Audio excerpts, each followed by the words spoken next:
He loves the camera.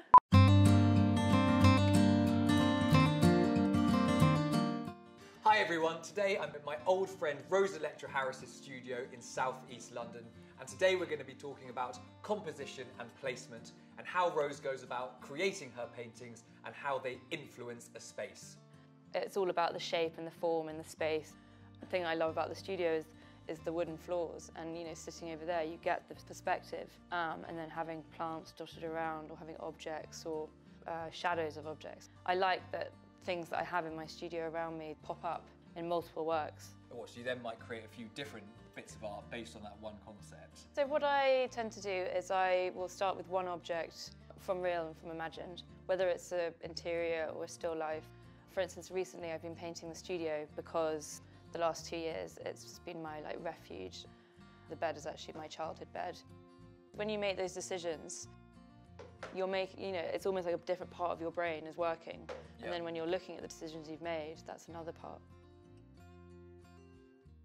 I've got an old wooden cog from a machine that was my granny's that I just love because it's such a nice, solid, beautiful object. That's what appeals to me, the same with the shape of the bed, with the verticals and the different lines on the bends that's created from the iron.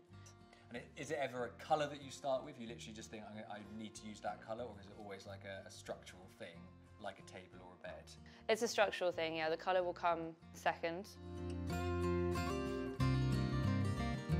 I mean, beauty is the most important element for me of my work.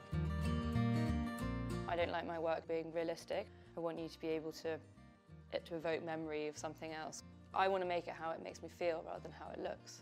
When I'm actually creating a flower arrangement, I don't necessarily think about how it's going to end up, so all I want is for the collaboration of flowers to work beautifully together and to look fantastic. I then deliver them to myself, which is odd, but I do get them in my home, and as do all of our customers. And then it is just so interesting to see how what you've made can just totally influence someone's home. And you're like, wow, the room looks different, the paint colours look different. Each week with a different set of flowers, it just totally transforms that corner of the room. And they change as well. Flowers also change over time. Well, precisely, yeah. So it's a very weird evolving artwork in some ways. Well, everyone, thanks so much again to the lovely Electra Harris for her thoughts on composition and placement of her paintings. And we've got one more conversation next week where we're going to be talking about shape and texture. So see you then.